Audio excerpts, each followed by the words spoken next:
नमोस्तु नमोस्तु नमोस्तु।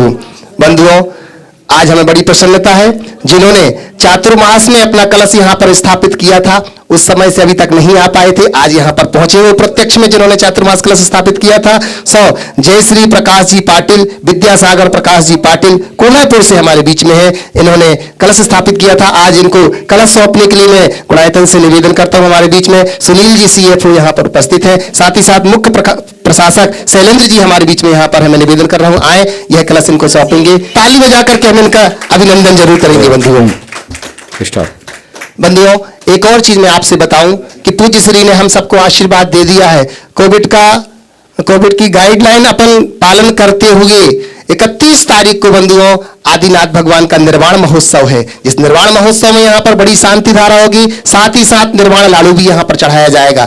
जो लोग यहाँ उपस्थित होंगे उन्हें तो ये सौभाग्य मिलेगा ही मिलेगा। जो लोग यहाँ नहीं भी हैं, देश विदेश से, वो ये भावना भा सकते हैं यहाँ पर शांति धारा में एवं निर्वाण लाडू में सहयोगी बनकर के। अगर किसी की भावना हो तो मैं तो कहता हूँ कि गुणायतन कार्यालय से संपर्क करके अपना नाम सबसे पहले आरक्षित करा ले, जिससे कि हो सकता है आपको प्रथम लाडू चढ़ाने का सौभाग्य मिल जाए और प्रथम शांति धारा में आपके परिवार को जोड़ने का सौभाग्य मिल जाए। तो अपना नाम आप जरूर भेजिएगा। और मैं चलता हूं, प्रथम प्रश्न के लिए मैं आवाज दे रहा हूं। हमारे बीच में श्रीमान सुनील जी विशाल जी विवेकानंदपुरी दिल्ली से हमारे बीच में है, मैं निवेदन करता हूं। तो नमस्तु गुरु जी।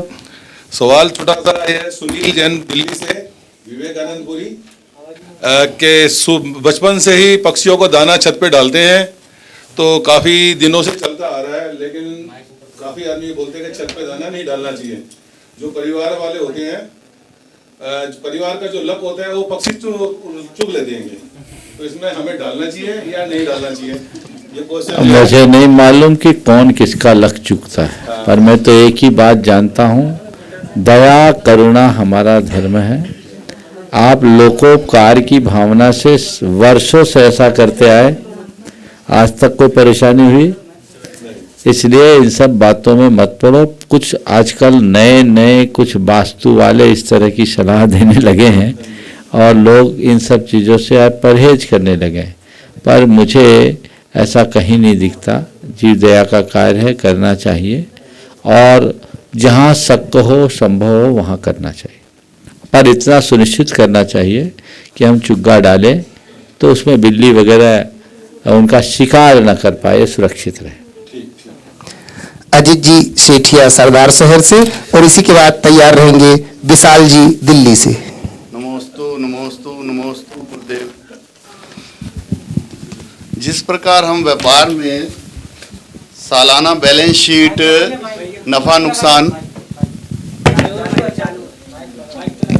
जिस प्रकार हम व्यापार में सालाना बैलेंस शीट में नफा नुकसान का मालूम करके अगर बीते वर्ष में कोई नुकसान हुआ है तो हम आने वाले साल में कमाई करने की सोचते हैं, उसी प्रकार हमारे साथ जीवन में पाप और पुण्य कर्म जो साथ चलते हैं, इसका हिसाब किताब सालाना हमें कुछ मालूम हो तो हम उस पाप अनजाने में जो भी होया हुआ हो उसको कुछ बैलेंस पुण्य में कन्वर्ट कर। बहुत सुंदर। देखिए, बात बिल्कुल सही है। आप लोग अपने व्यापारिक बैलेंस शीट पर हमेशा ध्यान देते हैं, और थोड़ा बहुत भी कुछ गड़बड़ होता है तो उसको रिकवर करने की चेष्टा करते हैं।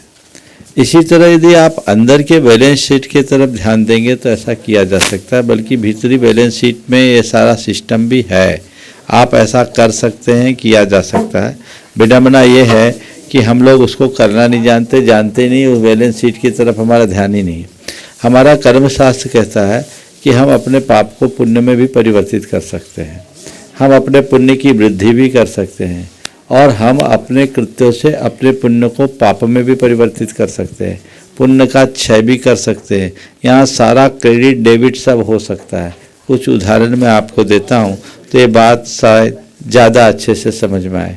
जैसे आपका पुण्य है, ठीक है, बैलेंस शीट अच्छी है, लेकिन आपने पाप का कार्य कर दिया उस पुण्य को भोगते समय, तो अब क्या होगा? पुण्य आपका डेबिट हो जाएगा, छीन होगा, समझ गए? पाप की क्रेडिट बढ़ जाएगी। तो ये हमारा नुकसान है। पाप का उदय चल रहा है और पाप के उदय में आपने संयम साधना रखा, सात्विक भाव रखे, दया परोपकार करुणा के कार्य किए, तो उससे उस घड़ी में पुण्य का बंद हो गया, तो जो आपका पाप है वो पतला पड़ जाएगा, डेबिट हो जाएगा और पुण्य आपका बढ़ जाएगा। तो सारी चीज़ें हैं, आप अपने प्रति जागरूक हों।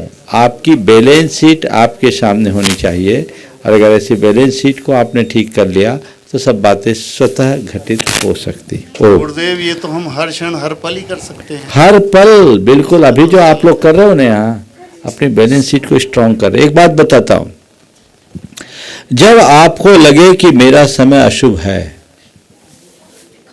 दिनमान खराब दिख रहा है, यानी अभी पाप सिर चढ़ करके बोल रहा है, पाप भारी है, ऐसे मौके में क्या करें? ओम ओम ओम। ऐसे मौके में क्या करें? हम धर्म क्षेत्र में चले जाएं, गुरुओं के समागम में चले जाएं, अपने आप को यथासंभव शुभ में रमा दें। जब हम शुभ में रमाएंगे तो दो संभावनाएं घटेगी। पहली, हमारा पाप छीन हो जाए, और न हो तो भी पाप पतला हो जाए। मैं एक घटना बताता हूँ। मेरे संपर्क के एक सज्जन, जो एक ज़माने में बहुत संपन्न थे, संयोग को एक गलत पॉलिसी अपना लेने से उन्हें बड़ा लंबा घाटा हुआ। लाखों रुपया का दान करने वाला व्यक्ति 10,000 रुपये के लिए मोहताज हो गया। उस व्यक्ति ने देखा कि अभी मेरा समय खराब है, काम करने की तो कोई पोजीशन थी नहीं। उन्होंने बहुत संयम से, शांति से अपना वक्त गुजारा। उनके नगर में 7 जिन मंदिर थे।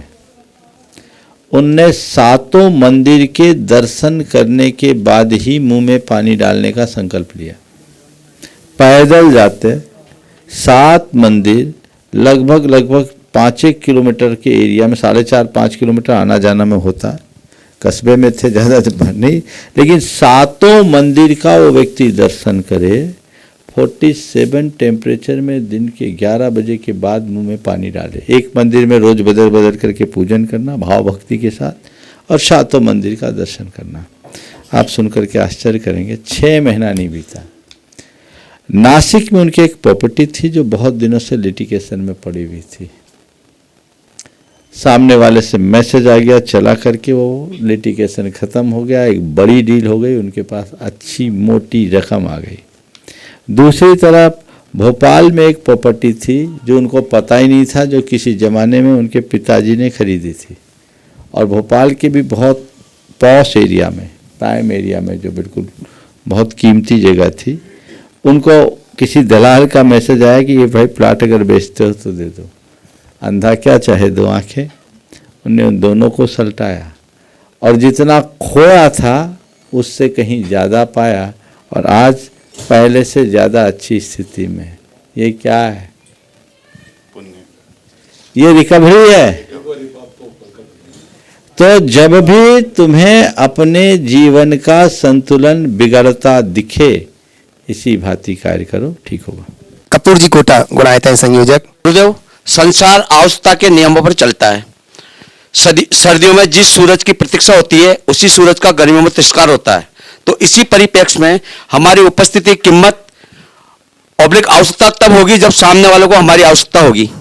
तो गुरुदेव मार्गदर्शन दीजिए कि हम सांसारिक श्रावकों को ऐसा क्या करना चाहिए कि हमारी हर क्षेत्र में, आर्थिक, सामाजिक, पारिवारिक, धार्मिक क्षेत्र में हमारी अनुपस्थिति की भी सहभागिता की मिसाल हरदम कायम बरकरार रह सके। बहुत अच्छा सवाल किया कि हर व्यक्ति और हर वस्तु की प्रासंगिकता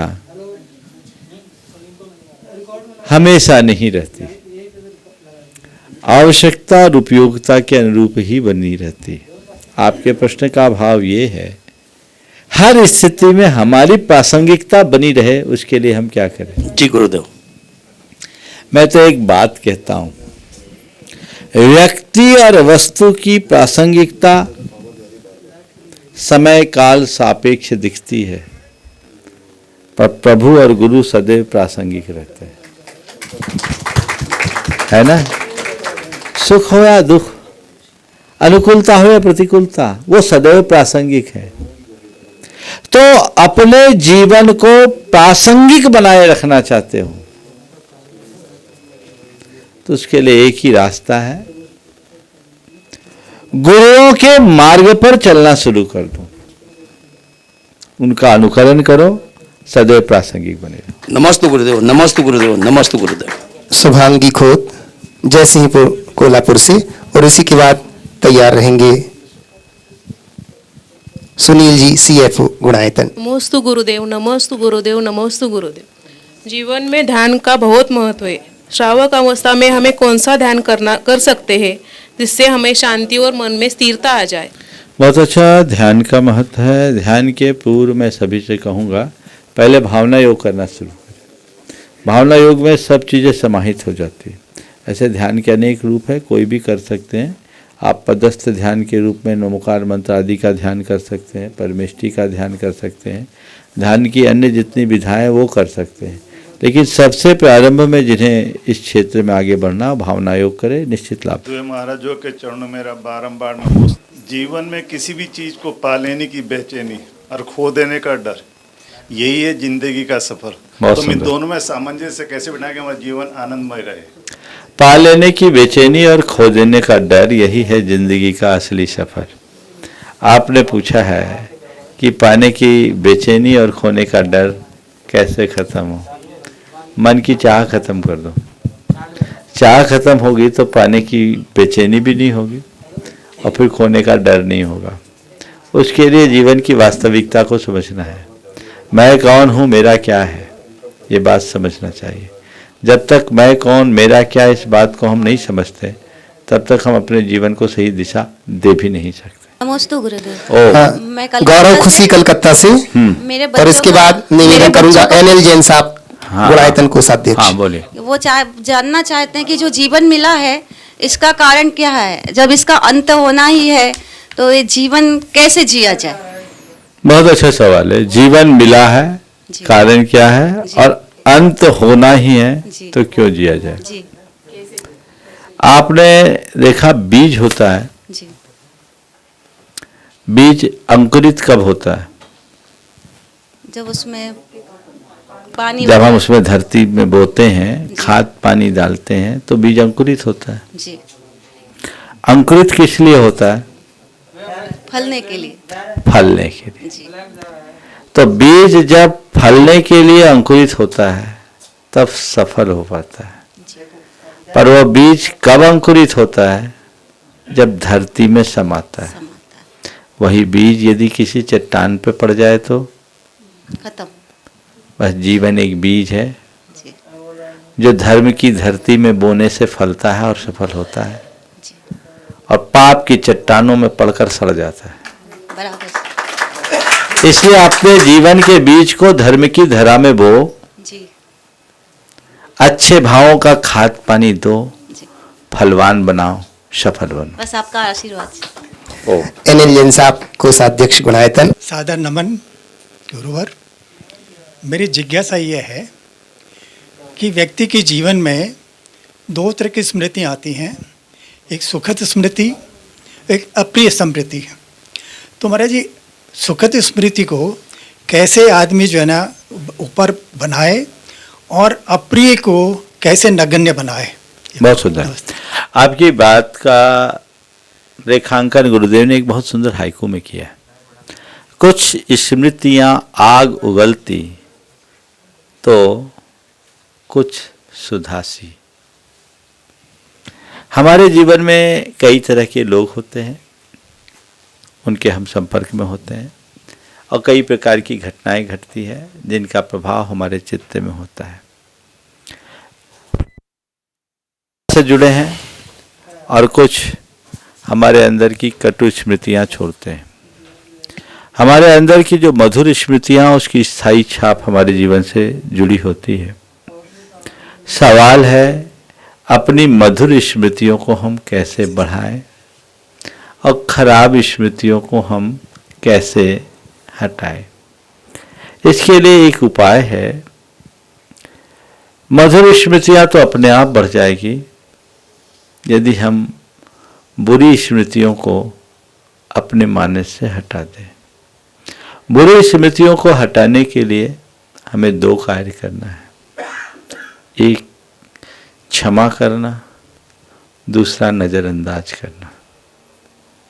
हमारे जीवन में किसी के साथ कोई दुख प्रसंग घटे, किसी का कोई दुर्व्यवहार हो, और यदि हमने उसे मन से क्षमा करने का अभ्यास बना लिया तो चीज़ें हमारे चित्त में हावी नहीं होगी, हम उसे भूल जाएंगे। लेकिन जब हम उन चीज़ों को पकड़ कर के बैठ जाते हैं तो वो चीज़ें हम पर हावी हो जाती है और उन्हें भूलना बहुत कठिन होता है। तो हम भूले, उसे क्षमा करें।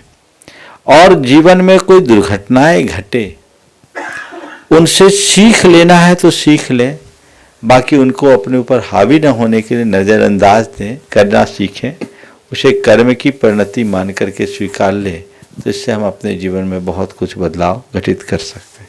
नमोस्तु महाराज श्री। पूनम जी, धर्मपत्नी सुभाष जी, CEO गुणायत। नमोस्तु महाराज श्री। महाराज श्री, बहुत दिन से मेरे मन में एक सवाल होता है कि अंतरंग परिग्रह में 4 कषाय 9 कषाय आती हैं, तो परिग्रह जो है ये कषाय जो है वो परिग्रह में कैसे आता है, क्यों माना गया है इसको?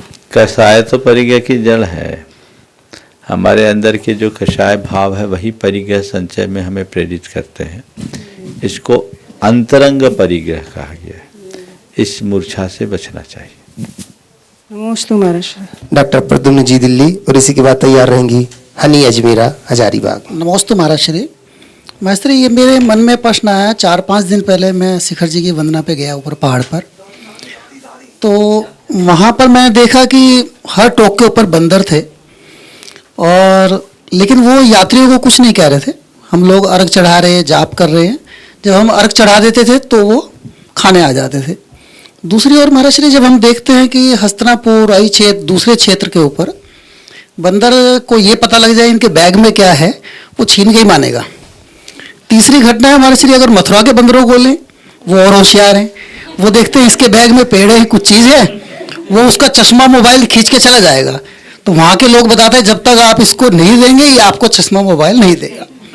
तो महाराज जी, इससे मेरे यात्रा के दौरान एक प्रश्न उठा मन में कि क्या जो त्रियंश है, देव नारकी जीव हैं मनुष्य की भांति, उनके ऊपर द्रव्य क्षेत्र काल का प्रभाव पड़ता है क्या इतना ज़्यादा? उदाहरण सामने है। मैं तो इतना ही कहूँगा, वो यूपी है या सम्मेत शिखर। मैंने भी देखा, अरे इतने चतुर बंदर। मैं यूपी में एक जगह था, तो एक का जूता उठा के ले गया बंदर, और एक सिंगल जूता उठा ले गया। एक छोटा बच्चा था, नया जूता था, वो रोने लगा। तो बंदर को जब पूड़ियाँ दे तो पूड़ी तो कह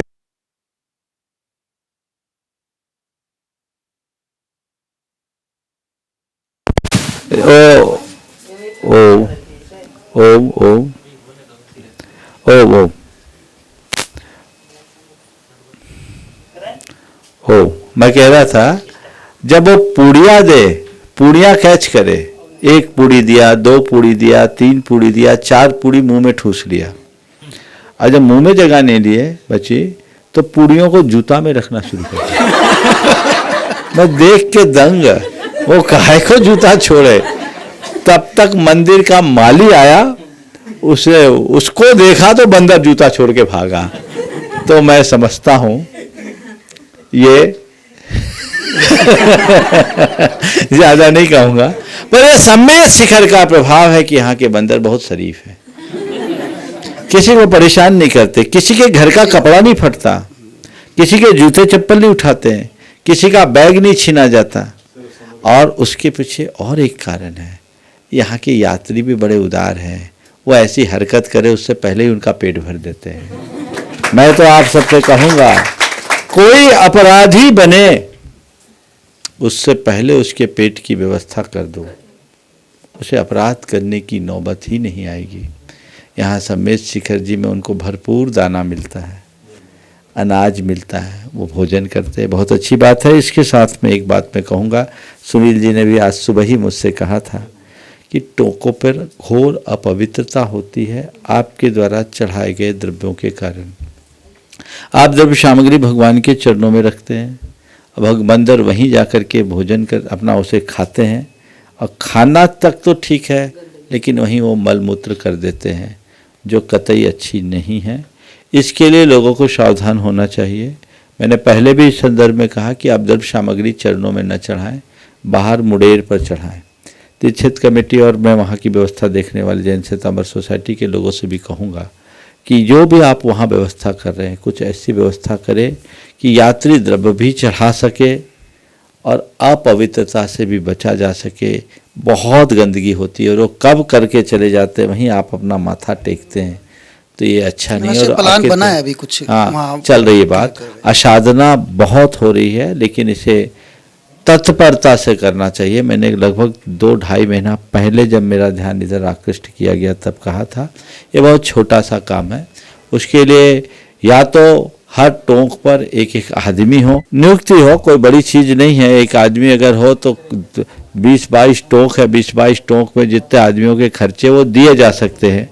एक एक दरबान को रखा जाए ताकि द्रव्य सामग्री बंदर को दे सके, पर बंदर को टोंक पे चरणों पर बैठने से रोका जा सके, क्योंकि कई उसमें दिक्कतें, वहाँ कोई कंस्ट्रक्शन करने में कई जगह प्रॉब्लम है।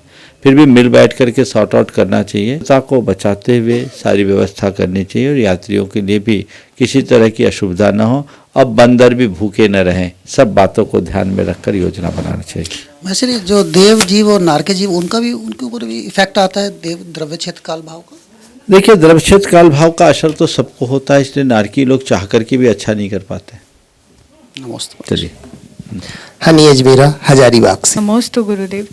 गुरुदेव, जब हमारे बिजनेस में या घर के किसी काम में रुकावटें आती है या सक्सेस मिलता है उस चीज़ में, तो हम उन्हें उस चीज़ों से रिलेट करते हैं कि ये सामान हमने घर में नया लगाया है, ये पेंटिंग हो या शोपीस हो, या फिर ये व्यक्ति विशेष कोई आया हमारे घर में, इसीलिए ये चीज़ हमारे लिए लकी हुई या अनलकी हुई। तो क्या ये सोच रखना उचित है? और दूसरा ये है कि हम सब चीज़ को कर्म सिद्धांत से रिलेट करते हैं, धार्मिक पर्सपेक्टिव से। तो अगर है तो उसमें वो हमारे निमित्त बनते हैं, तो क्या हर चीज़ ये निमित्त से ही होती है क्या? देखिए, हमारे मन की दुर्बलता है। कोई भी घटनाएं घटती है तो उस समय व्यक्ति उन सब चीज़ों पर विचार करता है, जो कुछ नया दिखता है उसको कहीं न कहीं से जोड़ देता है। कोई ज़रूरी नहीं कि ऐसा उस व्यक्ति के कारण या उस वस्तु के कारण हुआ है। अंतरंग कारण हमारा कर्म, और न केवल कर्म, कर्म के साथ कई बार संयोग भी काम करते हैं। कर्म हमारे जीवन में बहुत कुछ प्रभावित करता है जीवन को, लेकिन सब कुछ कर्म ही करता है, ये अवधारणा ठीक नहीं। कर्म के साथ बहुत बार हमारे साथ संयोग भी ऐसे बन जाते हैं। अब बाई चांस हमने कोई काम किया और उसी समय किसी का आना हुआ और उसी के निमित्त या तो काम बन गया या बिगड़ गया, हमने उसको जोड़ दिया, ये इसके कारण हुआ, इसके कारण हुआ। ये हमारी कमजोरी है। हम जीवन में घटने वाले हर घटनाओं की समीक्षा करके चले। अच्छा बुरा जो हुआ पहले तो उसे सहज रूप से स्वीकार करें, जो हमारा धर्म है, उसको लेकर के आकुलित ना हो। अगर अच्छा हुआ है तो उसे और अच्छा बनाने की कोशिश करें, और बुरा हुआ है तो उसे कैसे सुधारा जाए इसके लिए संकल्पित हों।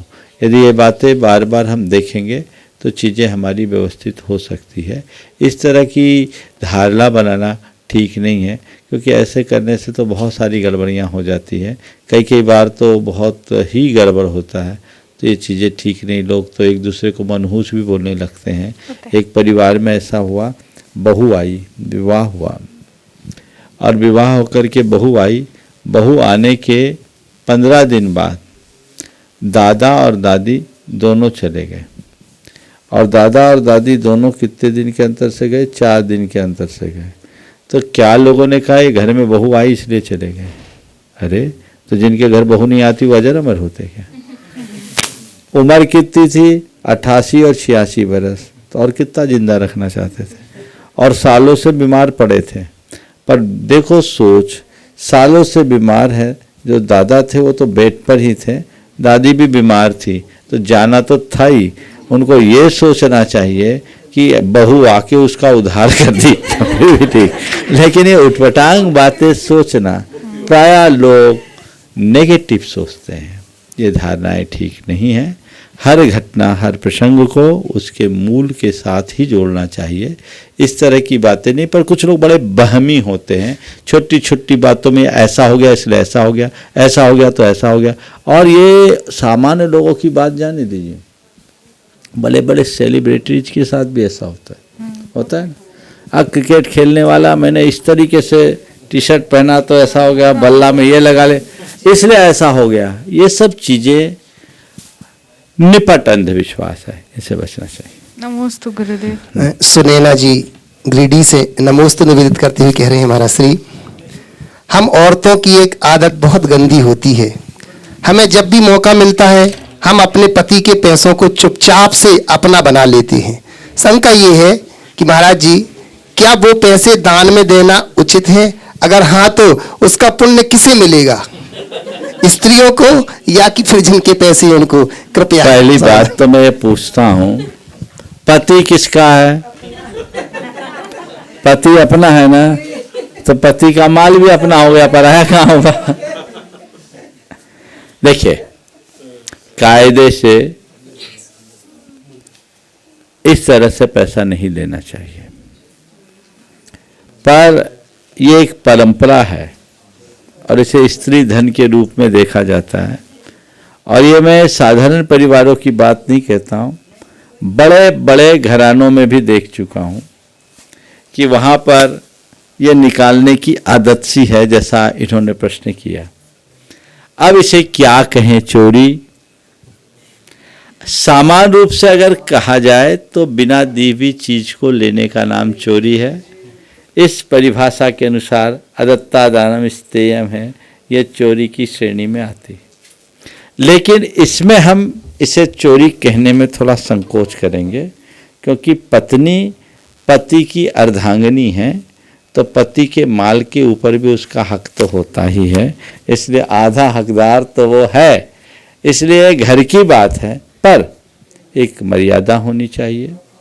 क्योंकि हमारा इतिहास बताता है कि बहुत बार घर परिवार में मुसीबत आने पर पत्नी का वही पैसा घर को संभाला है, खड़ा किया। पर इसमें इतनी सावधानी रखनी चाहिए कि उतना ही निकालना चाहिए जितना आटे में नमक हो। आटे में नमक बराबर, सामने वाला मुश्किल में न फंस जाए। और कभी जरूरत पड़े तो देने में चूकना नहीं चाहिए, और सामने वाला परेशान हो तो बताने में संकोच नहीं करना चाहिए, ताकि इधर उधर शक ना हो। और वहाँ सवाल दान देने का, तो चोरी करने के बाद दान दे देना, पर दान देने के लिए मत चुराना।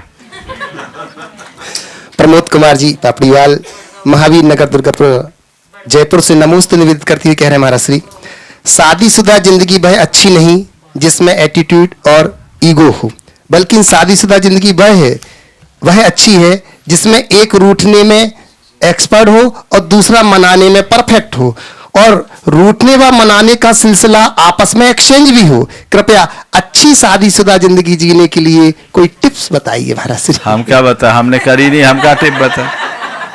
ये अनुभव तो तुम्हारा है, हमारा नहीं। लेकिन बात बिल्कुल सही है, रूठने मनाने में अगर तालमेल बन जाए ना, तो हमारे यहाँ तो कहा गया मथानी की तरह करो अपने जीवन को।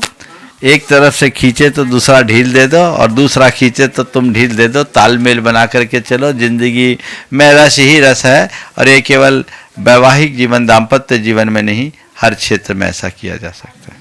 प्रवीण जी सिंघई गढ़ाकोटा से नमोस्तु निवेदित करते हुए कह रहे हैं, महाराज श्री, कहावत है कि लड़ने से हमें पर्याप्त नहीं मिलता, परंतु हार मान लेने से हमें उम्मीद से ज्यादा मिलता है। तो हे गुरुवर, यदि हमारी गलती है तो खुद की गलती स्वीकार करने का गुण कैसे विकसित करें? कृपया मोटिवेट करें। इस वाक्य को थोड़ा सा सुधारना चाहूंगा। लड़ने से हमें कुछ नहीं मिलता, हार मान लेने पर उम्मीद से ज्यादा मिलता है।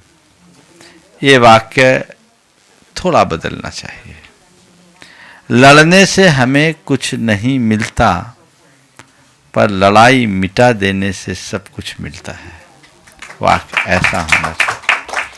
हार मानने का मतलब लड़ाई मिटाना नहीं है।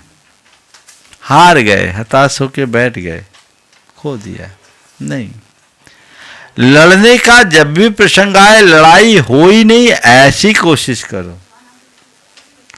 लड़कर हम जो पाएंगे बहुत थोड़ा होगा, पर लड़ाई मिटाकर जो पाएंगे वो अभूतपूर्व होगा, अद्भुत होगा।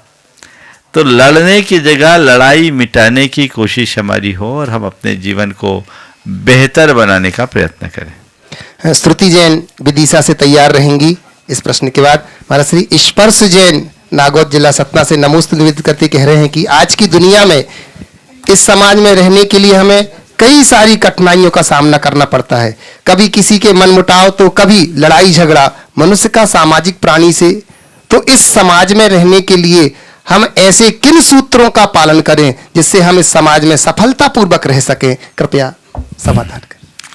देखो, समाज में हम कैसे रहे जैसे लड़ाई झगड़ा ना हो, मनमुटाव ना हो, प्रेम और शांति सद्भाव से रह सके, ये प्रश्नकार का आशय है। मैं तो एक ही बात कहता हूँ, इस जीवन को आनंद से जीना चाहते हो तो कुछ मत करो, अपना स्वभाव पानी जैसा बना लो, जैसा बर्तन हो उसमें एडजस्ट हो जाओ। अगर मनुष्य एडजस्टमेंट की आदत बना ले और अडामेंट रहने के रवैये से बच जाए तो न लड़ाई झगड़ा होगा न मनमुटाव होगा। पर मुश्किल ये है, लोग एडजस्ट कम करते हैं, अडामेंट ज़्यादा होते हैं। इसलिए हम एडजस्ट हों, अडामेंट ना रहे। श्रुति जैन विदिशा से और इसी के बाद तैयार रहेंगे अश्वनी शाह बड़गांव बारामती से। नमोस्तु महर्षि।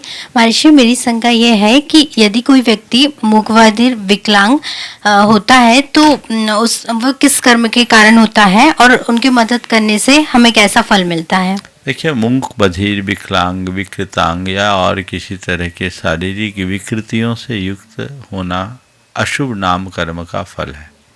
तो अशुभ नाम कर्म के उदय से ऐसी स्थितियां होती है।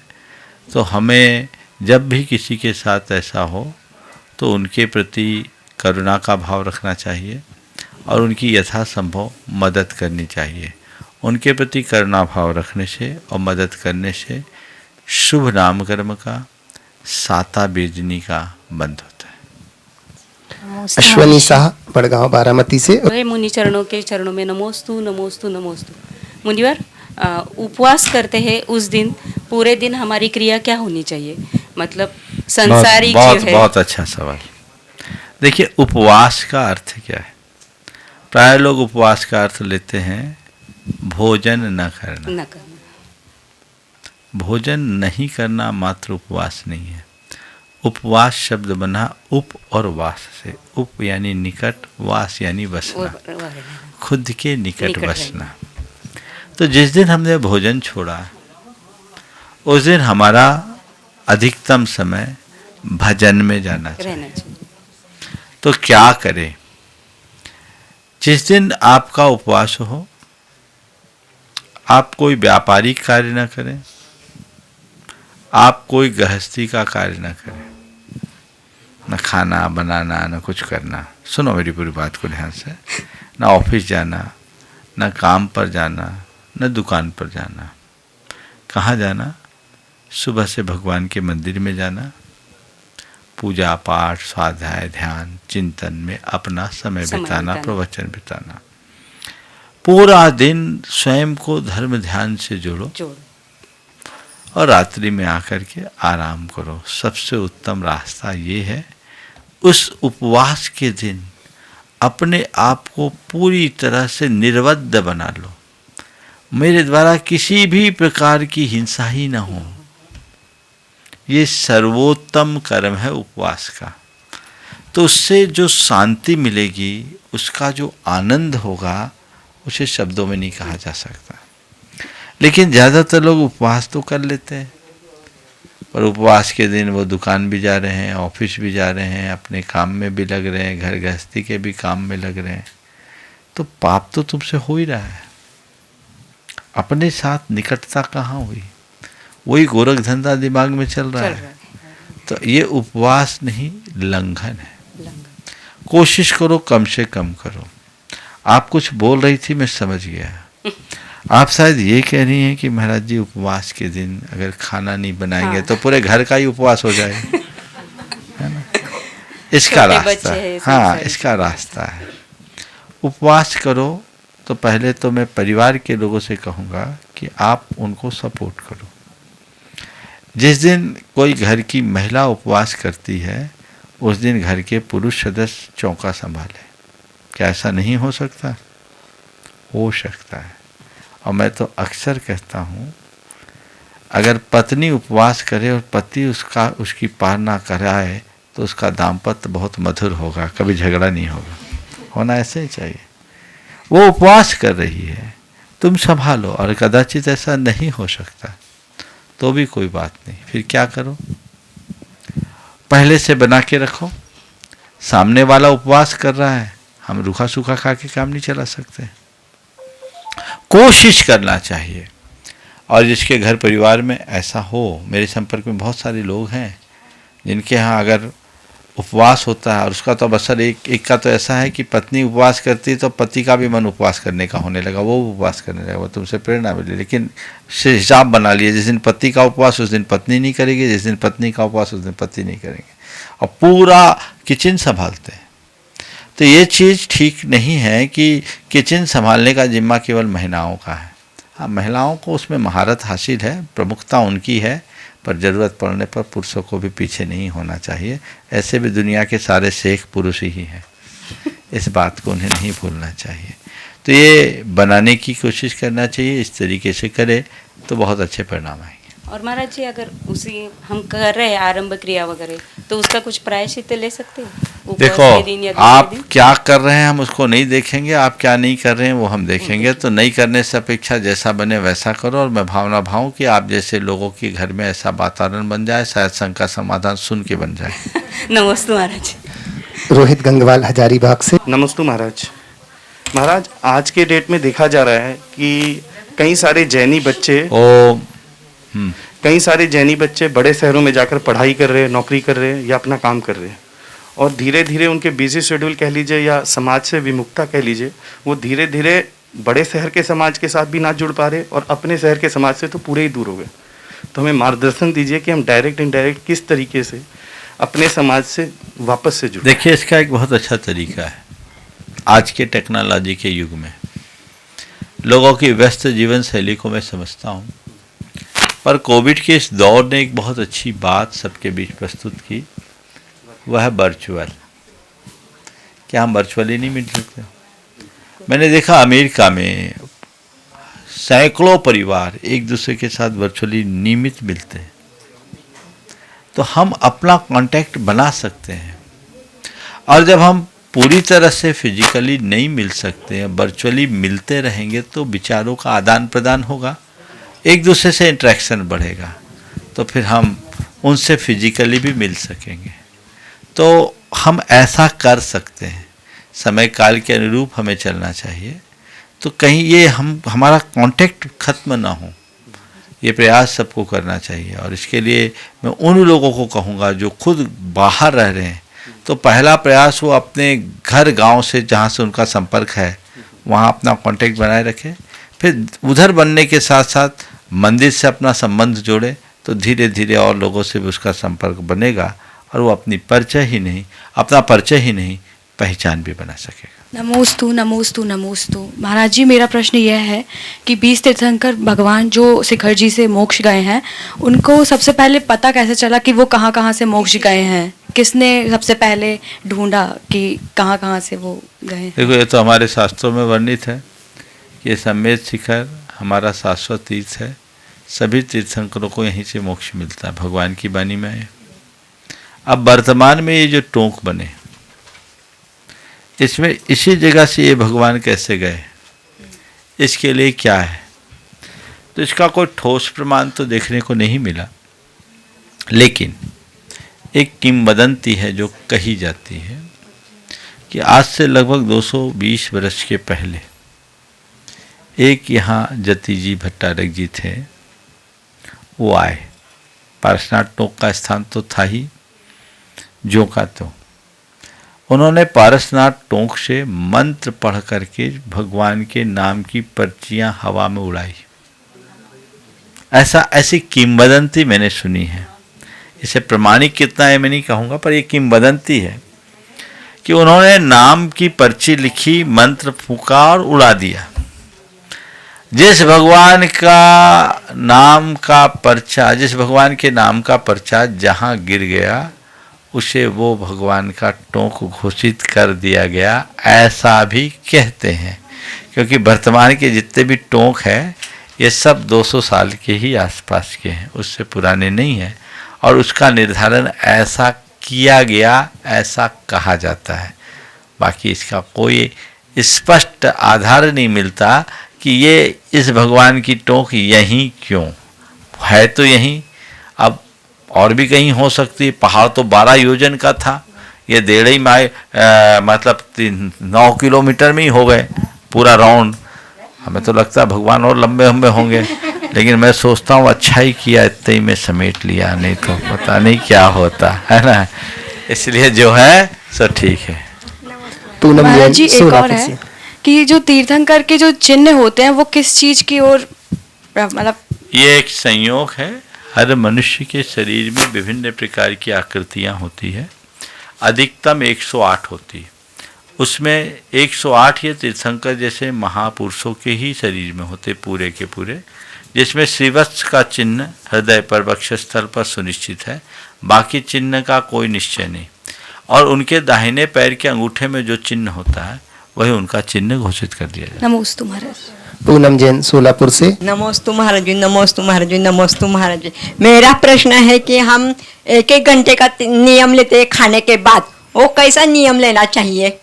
वैसे जैसे ले सको ठीक नहीं, है। मैंने देव शास्त्र गुरु उनको साक्षी रखना चाहिए, नमोकार मंत्र पढ़कर नियम लेना चाहिए। देव शास्त्र गुरु की साक्षी मानकर कर सकते हैं, परमेष्टि की साक्षी मानकर कर सकते हैं, आत्मा की साक्षी में कर सकते हैं। ऐसा बोलकर नियम लेना चाहिए। शोभा जैन धनबाद से। भगवान में हम लोग भगवान में मूर्ति के अंदर क्यों आपने नाम लिखा जाता है क्या? भगवान की मूर्ति के जो प्रशस्ति में नाम, हाँ, प्रशस्ति में जो प्रतिमा जी विराजमान परिवार के नाम लिखा जाता है क्या? पूरा परिवार का, जो परिवार की वंशावली गोत्र आदि को रेखांकित करने के लिए लिखा जाता है। गौरव प्रियंका जी भोपाल से। नमोस्तु महर्षि। महर्षि अभी अभी हम दोनों का विवाह 25 तारीख को हुआ है, 3 दिन पहले, और भोपाल में पहले नंबर का विवाह हुआ है। अशोका गार्डन में चक्रवर्ती विवाह किया हम लोगों ने। अब हम लोगों को ये आगे चक्रवर्ती विवाह का हम लोगों के जीवन में क्या प्रभाव पड़ेगा, और महर्षि हम लोग आगे नई पीढ़ी युवाओं को कैसे प्रेरित करें इस विवाह के लिए? क्योंकि कुछ जैन आगम के अनुसार कुछ उन लोगों को युवाओं को नियम जो है चक्रवर्ती के थोड़े से टफ लगते हैं विवाह के। तो हम लोग कैसे प्रेरणा स्रोत बने सुंदर आने वाले? मुझे बहुत प्रसन्नता है कि तुमने चक्रवर्ती विवाह किया। चक्रवर्ती विवाह के अनुसार होता ऐसा है कि विवाह करते हैं, विवाह के दिन उपवास होता है, उपवास के उपरांत विवाह के बाद पहले कोई तीर्थ की यात्रा करते हैं, उसके बाद अपना गार्हस्थ्यिक जीवन शुरू करते हैं। जिन मंदिर में ही विवाह होता है, पानी ग्रहण का संस्कार, पूजा विधान, धर्मानुष्ठान के साथ तुमने ये जो किया बहुत अच्छा किया, बहुत लोग कर रहे हैं। मैं तो यही कहूँगा कि यही हमारी शास्त्रीय परंपरा है। शास्त्रों के अनुसार विवाह कहाँ होना चाहिए? क्वचित पुण्याश्रमे सिद्धायतन सन्निधे, सिद्ध प्रतिमा की साक्षी में ही विवाह होना चाहिए और पुण्य आश्रम पुण्य स्थल में होना चाहिए। आजकल जो होटलों में, 5 स्टार होटलों में और इधर उधर होने लगा है, ये पूरी तरह से गलत है। जिस जगह हिंसा हुई, जिस जगह अनाचार हुए, उस जगह विवाह, वो पवित्र क्षेत्र कहाँ है? तो इसी तरीके से लोगों को करना चाहिए। और फिर जो भी लोगों को खिलाना पिलाना है, रिसेप्शन देना है, वो अलग दें, पर ये दिन में सारी क्रिया हो, धर्म के अनुकूल सारी क्रियाएं हों। बहुत अच्छा है। तुम दोनों दंपतियों को मेरा आशीर्वाद है और तुमने सही अर्थों में धर्म विवाह किया है। और अपने इसका असर तो यही होगा कि पूरे जीवन विवाह के साथ धर्म जुड़ा रहेगा, प्रेम जुड़ा रहेगा। मैं सभी युवाओं से कहना चाहता हूँ, आडंबरों से बचे, धर्म के मर्म को समझे, खुद आगे होकर के करे, भीड़ की चाल में मत चले। मैं ये कहूँगा, आज जिस तरीके के ढर्रे से विवाह हो रहा है, उसमें विवाह कर भी लोगे, लोग शामिल भी होंगे तो प्रशंसा कम, आलोचना ज़्यादा मिलेगी। इसके विवाह में ये कमी थी, उसके विवाह में वो कमी थी, या इसके पास बहुत पैसा हो गया, अनाप शनाप खर्चा कर रहा है। यही टिप्पणियां लोगों को सुनने को मिलती है। लेकिन जिसने चक्रवर्ती विवाह किया वो पूरे शहर में चर्चित हो जाता है, देखो उसने क्या किया। बहुत लोगों के ये संदेश मेरे पास आया और लोगों ने ये कहा कि इससे लोगों को भी प्रेरणा मिलती है। सभी युवाओं को समझना चाहिए, साथ सम्मत कार्य करो तो ही अच्छा है। जहाँ तक खुशी मनाने का सवाल है तो इसमें कहीं खुशी की कमी नहीं है। हिम्मत से काम करना चाहिए। नियम कठिन है पर कठिनाई से डरने वाला युवा नहीं होता। युवा वही है जो बड़ी बड़ी कठिनाइयों को भी चुनौती की तरह स्वीकार करे और अपनी कुशलता से उपलब्धियों में परिवर्तित करे। एक मिसाल है और ये मिसाल सबको कायम करना चाहिए। सभी युवाओं से मैं कहूँगा कि इसी तरीके से अगर करने लगे तो हमारे समाज में जो अनेक प्रकार की विकृतियाँ प्रवेश कर गई है उनसे बचा जा सके। आसिका जैन भोपाल से। महाराज जी, हमारे धर्म बताते हैं निकांक्षित अंग का पालन करना चाहिए, तो ये जो मंत्र होते हैं व्यापार वृद्धि मंत्र आदि, तो इनकी जाप करना चाहिए। नमोकार जाप करो, सबकी वृद्धि हो जाएगी। जी महाराज, ठीक है, चलिए। प्रकाश जी पाटनी अजमेर से नमोस्तु करते हुए कह रहे हैं महाराज श्री, पॉजिटिव सोचना या पॉजिटिव रहना सही है, क्योंकि कभी कभी लॉजिकली सोचना या निर्णय लेना पड़ता है, क्या यह सही है? कृपया समाधान करें। पॉजिटिव सोचना, पॉजिटिव रहना बिल्कुल सही है। लॉजिकली निर्णय लेना होता है तो लॉजिकली निर्णय लेते समय भी अगर हमारा अप्रोच पॉजिटिव है तो परिणाम अच्छा होता है। कई बार हम नेगेटिव चले जाते हैं। पॉजिटिव होने का मतलब ये नहीं कि हर बात को चाहे जैसे स्वीकार लेना। पॉजिटिव रहने का मतलब यह है जीवन में चाहे कुछ भी घटे उसके सकारात्मक पक्ष को ग्रहण करना। अगर सकारात्मकता को हम ग्रहण करके चलते हैं तो वो हमारे जीवन को एक अच्छी दिशा देती है, उससे रास्ता मिलता है। कई बार हम जब लॉजिकली बात करते हैं तो उसके नकारात्मक परिणाम भी आ जाते हैं। हमें हमेशा दो बातों को ध्यान में रखना चाहिए। अगर व्यापार धंधा है तो वहाँ लाभ और नुकसान को देखना चाहिए, और घर और परिवार है तो अच्छे और बुरे को देखना चाहिए। व्यापार लाभ नुकसान को देखकर चलता है और घर परिवार अच्छा और बुरा को, वहाँ लाभ और नुकसान नहीं, वहाँ प्रॉफिट और लॉस नहीं, गुड और बैड देखना। हम लोग उल्टा कर देते हैं, इसलिए मामला गड़बड़ हो जाता है। इसलिए सकारात्मक रहने का मतलब है हर घटना, हर प्रसंग को सकारात्मक रूप से देखना। राजेश जी हराई गोपालगंज सागर से महाराज श्री, इनके साथ साथ बहुत लोगों का ये प्रश्न है कि गुरुवर, जब हम चारों ओर निंदा से घिर जाएं तब हमारा व्यवहार कैसा होना चाहिए? जब चारों ओर निंदा से घिर जाए तो हमारा व्यवहार कैसा होना चाहिए? मैं तो एक ही बात कहता हूँ, जब आपके ओर पर चारों तरफ से अगर रंगों की बौछार हो तो आप क्या करते हैं?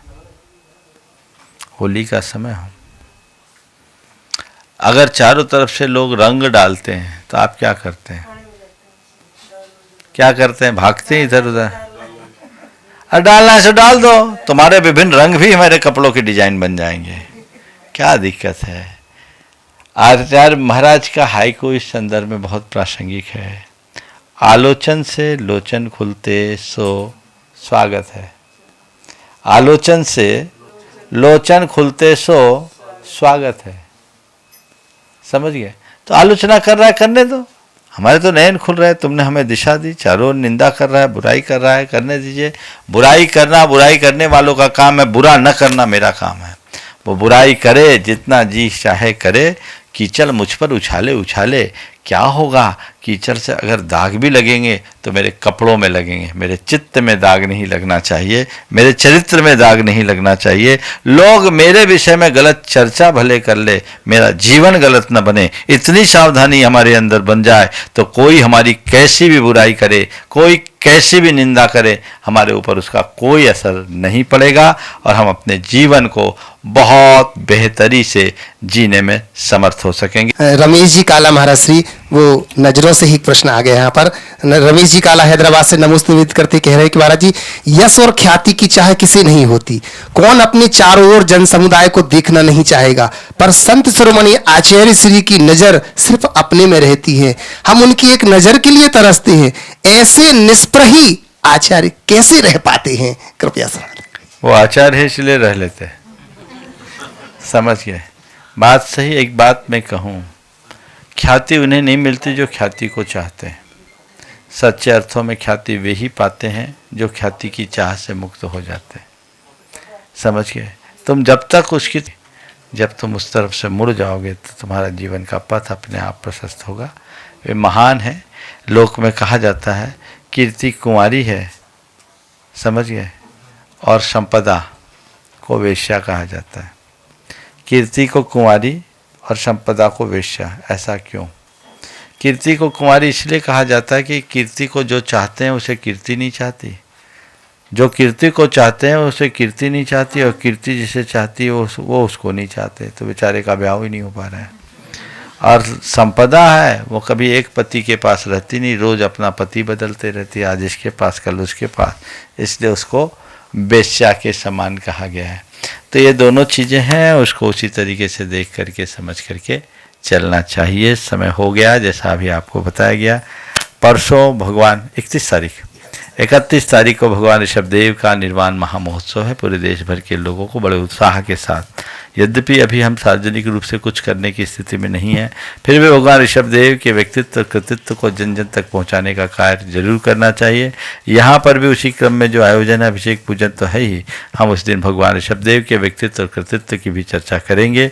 और हमें चाहिए कि हम जैन धर्म के आद्य प्रवर्तक भगवान ऋषभदेव और भारतीय संस्कृति के प्रति उनके योगदान के विषय में अधिक से अधिक जानें और लोगों तक पहुँचाएँ, ताकि हम जैन धर्म के मर्म को जन जन तक पहुंचा सके। इसी भाव के साथ बोलिए परम पूज्य आचार्य गुरु विद्यासागर महाराज।